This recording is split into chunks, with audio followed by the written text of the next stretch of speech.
Salut à tous, c'est Alexandra de la boutique d'astronomie Enastros à Strasbourg. On se retrouve dans cette série de vidéos pour vous parler aujourd'hui de l'étoile polaire. Alors l'étoile polaire ou Polaris, comme on l'appelle, se situe dans la constellation de la Petite Ourse. Elle est extrêmement pratique parce que cette étoile nous indique le nord. Alors en fait, c'est l'axe de rotation de la Terre. Alors, la sphère, notre planète est une sphère, embrochée comme le poulet dans le four avec la broche, avec l'axe, et l'axe, comme par hasard, va vers cette étoile. Actuellement, c'est le cas. Mais à cause du mouvement de la précession des équinoxes, ça ne sera pas toujours le cas, ça n'a pas toujours été le cas, ça ne le sera pas non plus dans le futur. Donc c'est vrai qu'actuellement, on a ce gros avantage d'avoir une étoile qui nous permet de retrouver le nord, alors que dans l'hémisphère sud, ils n'en ont pas. Ils sont obligés d'utiliser la croix du sud ou la constellation de l'octant pour s'orienter, pour trouver l'axe de rotation du sud. Donc c'est vrai qu'on a beaucoup de chance, en tout cas, lorsqu'on a retrouvé notre étoile polaire. On a le nord, on se place devant notre étoile, derrière on a le sud, à droite on a l'est, et à gauche, on a l'ouest. C'est quand même assez pratique. Cette étoile, elle n'est pas très lumineuse. Elle a une magnitude de 1,95. Alors, si vous ne savez pas ce qu'est la magnitude, je vous renvoie sur ma vidéo sur des magnitudes que je vous mets en barre d'infos. Et c'est vrai que souvent, on m'a déjà fait la remarque qu'on la confond avec l'étoile du Berger. Alors déjà, l'étoile du Berger, c'est pas une étoile, c'est une planète, mais c'est encore moins du coup l'étoile polaire, parce que l'étoile polaire est vers le nord, l'étoile du Berger, donc Vénus, elle est sur l'écliptique, donc elle fait est, sud et ouest, qu'elle n'est jamais située au nord. Donc je me disais que les gens étaient vraiment complètement perdus du coup dans leur repère du ciel. Voilà, en tout cas, pour repérer cette étoile polaire, il y a plusieurs manières.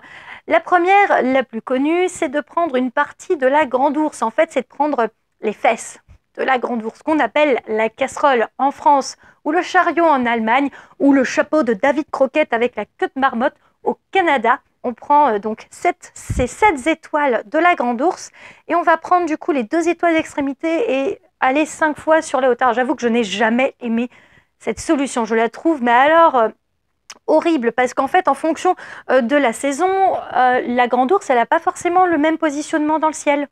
Alors lorsqu'elle est basse, effectivement, à l'horizon, on monte, c'est facile, mais quand elle est au zénith, on va dans quelle direction pour la retrouver?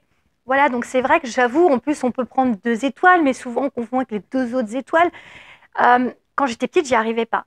J'aime bien la manière de Florence Porcel, qui est une youtubeuse en astronomie également. Et en fait, elle avait expliqué qu'on prend la casserole. On est des bons Français, nous on aime bien cuisiner. On prend la casserole, le manche un petit peu tordu, voilà, accident de cuisine. Et on imagine qu'on fait bouillir de l'eau et la vapeur d'eau s'échappe de la casserole et va nous indiquer la direction de l'étoile polaire. C'est vrai qu'à part la queue de la grande ours, la queue du dragon, il n'y a pas d'étoile en fait très lumineuse entre la grande ours et la petite ours. Donc c'est vrai que finalement c'est un bon moyen. Voilà, n'hésitez pas à essayer de voir avec du coup cette vapeur d'eau. Moi j'ai une autre technique qui est assez drôle en soirée, c'est surtout parce qu'en fait elle nous fait un petit mouvement.